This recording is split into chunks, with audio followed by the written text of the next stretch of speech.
ಎಲ್ಲರಿಗೂ ಶ್ರೀ ಸತ್ಯದರ್ಶನ ವಾಹಿನಿಗೆ ಸ್ವಾಗತ ಸುಸ್ವಾಗತ. ಪ್ರಿಯ ವೀಕ್ಷಕರೇ, ಕಷ್ಟ ಬಂದಾಗ ವೆಂಕಟರಮಣ ಎಂಬಂತೆ ನಮಗೆ ಕಷ್ಟ ಬಂದಾಗ ನಾವು ಅನೇಕ ದೇವಾಲಯಗಳಿಗೆ ಭೇಟಿ ನೀಡಿ ಕಷ್ಟ ಪರಿಹರಿಸು ಎಂದು ಬೇಡುತ್ತೇವೆ. ಏಕಪ್ಪ ನನಗೆ ಈ ಕಷ್ಟ ಕೊಟ್ಟೆ ಎಂದು ಕಣ್ಣೀರು ಹಾಕುತ್ತೇವೆ, ಅಂಗಲಾಚಿ ಬೇಡುತ್ತೇವೆ. ಇಂಥ ದೇವರುಗಳಲ್ಲಿ ಆದಿಶಕ್ತಿ, ಶಿವ, ಗಣೇಶ, ಶ್ರೀಹರಿ ಹೀಗೆ ಅನೇಕ ದೇವರುಗಳ ಮೊರೆ ಹೋಗುತ್ತೇವೆ ಅಲ್ಲವೇ? ಇಂದು ಶ್ರೀಹರಿ ಎಂದು ಕರೆಯುವ ಶ್ರೀಮನ್ನಾರಾಯಣನು ದಶಾವತಾರಗಳನ್ನು ಎತ್ತಿ ಶಿಷ್ಟ ರಕ್ಷಣೆ, ದುಷ್ಟ ಸಂಹಾರ ಮಾಡಿದನೆಂದು ತಿಳಿದಿರುತ್ತೇವೆ. ಹಾಗೆಯೇ ಆ ಕಾಲಕ್ಕೆ ಹಾಗೂ ಆ ಸನ್ನಿವೇಶಕ್ಕೆ ತಕ್ಕಂತೆ ಶಿಷ್ಟ ರಕ್ಷಣೆ ಹಾಗೂ ದುಷ್ಟ ಸಂಹಾರಕ್ಕಾಗಿ 24 ಉಪ ಅವತಾರಗಳನ್ನು ತಾಳಿದನೆಂದು ಪುರಾಣ ಪುಣ್ಯ ಕಥೆಗಳಿಂದ ತಿಳಿದುಬರುತ್ತದೆ.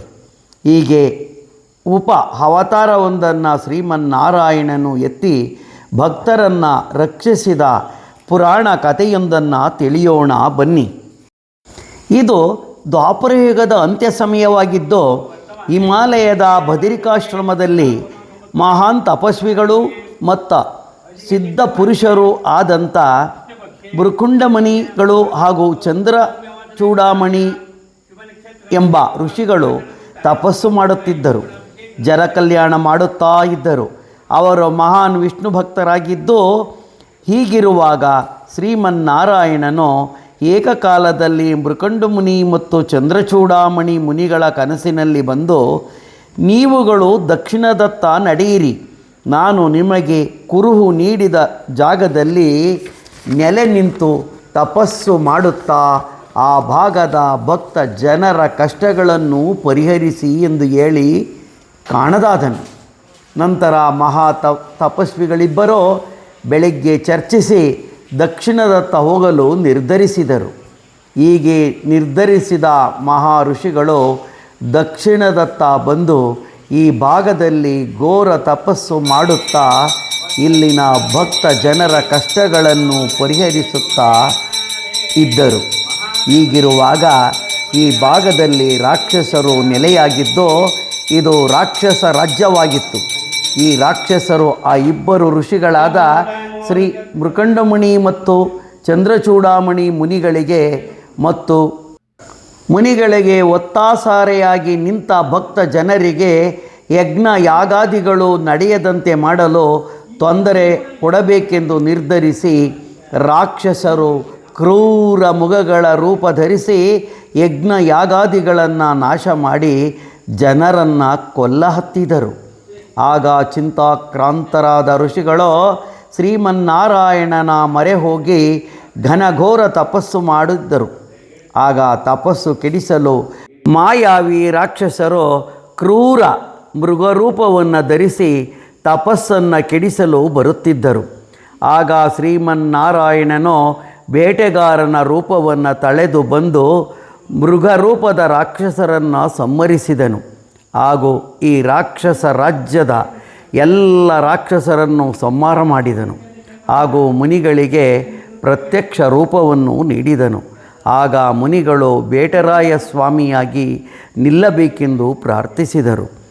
ಬೇಟೆಗಾರ ರೂಪದ ಶ್ರೀಮನ್ನಾರಾಯಣ 24 ಉಪ ಅವತಾರಗಳಲ್ಲೊಂದಾಯಿತು. ಹಾಗೂ ಆ ಋಷಿಗಳಿಗೆ ಶ್ರೀಮನ್ನಾರಾಯಣನು, ನಾನು ಬೇಟರಾಯ ಸ್ವಾಮಿಯಾಗಿ ನೆಲೆ ನಿಂತು ನಿಮ್ಮ ಹಾಗೂ ಎಲ್ಲ ಜನರ ಕಷ್ಟಗಳನ್ನು ಪರಿಹರಿಸುತ್ತೇನೆ ಎಂದು ವರ ನೀಡಿದನು. ಹೀಗೆ ಬೇಟರಾಯ ಸ್ವಾಮಿಯು ಉದ್ಭವ ಮೂರ್ತಿಯಾಗಿ ನೆಲೆ ನಿಂತ ಜಾಗಗಳೆಂದರೆ ಗುಬ್ಬಿ, ತುರುವೇಕೆರೆ, ನೊಣವಿನಕೆರೆ ಎಂದು ಹೇಳುತ್ತಾರೆ. ನೊಣವಿನಕೆರೆಯ ಬೇಟರಾಯ ಸ್ವಾಮಿಯು ಉದ್ಭವ ಮೂರ್ತಿ ಎಂದು, ಇದನ್ನು ಭೃಕುಂಡ ಮುನಿಗಳು, ಚಂದ್ರಚೂಡ ಮುನಿಗಳು ಪೂಜಿಸಿದರೆಂದು ಹೇಳಲಾಗಿದೆ. ಈ ದೇವಾಲಯವು ಈಗ ಲಕ್ಷ್ಮೀ ಬೇಟರಾಯ ಸ್ವಾಮಿ ದೇವಾಲಯವೆಂದು ಪ್ರಖ್ಯಾತಿ ಪಡೆದಿದ್ದು, ವಿಷ್ಣು ಬೇಟರಾಯ ಸ್ವಾಮಿಯಾಗಿಯೂ ಹಾಗೂ ದೇವತೆಯಾಗಿ ಲಕ್ಷ್ಮೀದೇವಿಯು ನೆಲೆ ನಿಂತಿರುತ್ತಾಳೆ. ಈ ದೇವಾಲಯವು ಸುಂದರ ಕೆತ್ತನೆ ಮಂಟಪಗಳಿಂದ ಕೂಡಿದ್ದು ಅತೀ ಸುಂದರವಾಗಿ ನೋಡುಗರ ಮತ್ತು ಜನರ ಮನಸೂರೆಗೊಳ್ಳುತ್ತಿದೆ. ಈ ದೇವಾಲಯವನ್ನು 15ನೆಯ ಶತಮಾನದಲ್ಲಿ ವಿಜಯನಗರ ಸಾಮ್ರಾಜ್ಯದ ಆಡಳಿತಗಾರನಾದ ಮಹಾನಂದನಾಯಕ ಸೋಮಣ್ಣನೆಂಬುವನು ನಿರ್ಮಿಸಿದನೆಂದು ಹೇಳಲಾಗಿದೆ. ಇತಿಹಾಸವನ್ನು ಅವಲೋಕನ ಮಾಡಿದರೆ ಗುಬ್ಬಿ, ತುರುವೇಕೆರೆ, ನೊಣವಿನಕೆರೆ ಹಾಗೂ ತಮಿಳುನಾಡಿನ ಕರ್ನಾಟಕಕ್ಕೆ ಹೊಂದಿಕೊಂಡಂಥ ಒಂದು ಭಾಗದಲ್ಲಿ ಬೇಟರಾಯಿ ಸ್ವಾಮಿಯ ದೇವಾಲಯವಿದ್ದು ಈ 4 ಬೇಟರಾಯ ಸ್ವಾಮಿ ವಿಗ್ರಹಗಳು ಉದ್ಭವ ಮೂರ್ತಿಗಳೆಂದು, ಈ 4 ಮೃಕಂಡ ಮುನಿಗಳು ಹಾಗೂ ಚಂದ್ರಚೂಡಾಮಣಿ ಮುನಿಗಳು ಪೂಜಿಸಿದರೆಂದು ಹೇಳಲಾಗಿದೆ. ಇತಿಹಾಸ ಮತ್ತು ಪುರಾಣ ಏನೇ ಹೇಳಲಿ, ಈ ದೇವಾಲಯದಲ್ಲಿ ಪವಾಡೋಪಾದಿಯಲ್ಲಿ ಕೆಲಸ ಕಾರ್ಯಗಳು ನಡೆಯುತ್ತಿರುವುದು ಸತ್ಯ ಸಂಗತಿಯಾಗಿದೆ.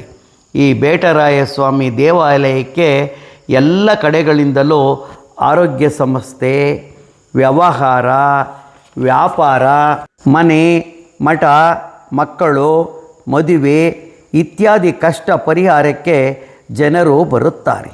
ಇಲ್ಲಿ ಕಷ್ಟ ಪರಿಹಾರಕ್ಕಾಗಿ ಸ್ವಾಮಿಯ ಜಲಾಭಿಷೇಕದ ಗಂಗಾಜಲವನ್ನು ಭಕ್ತಾದಿ ಜನರು ಹಾಕಿಸಿಕೊಳ್ಳುತ್ತಾರೆ. ಗ್ರಹ ದೋಷ ಪರಿಹಾರಕ್ಕಾಗಿ ಇಲ್ಲಿ ವಿಶೇಷ ಪೂಜೆಗಳನ್ನು ನೆರವೇರಿಸುತ್ತಾರೆ. ಭಕ್ತಾದಿಗಳು ಇಲ್ಲಿಗೆ ಬಂದು ತಮ್ಮ ಕಷ್ಟಗಳನ್ನು ಪರಿಹರಿಸಿಕೊಳ್ಳುತ್ತಿದ್ದಾರೆ. ಇಲ್ಲಿಗೆ ಈ ವಿಡಿಯೋವನ್ನು ಮುಗಿಸುತ್ತಿದ್ದೇನೆ. ಮುಂದಿನ ವಿಡಿಯೋದಲ್ಲಿ ಮತ್ತೆ ಬರುತ್ತೇನೆ.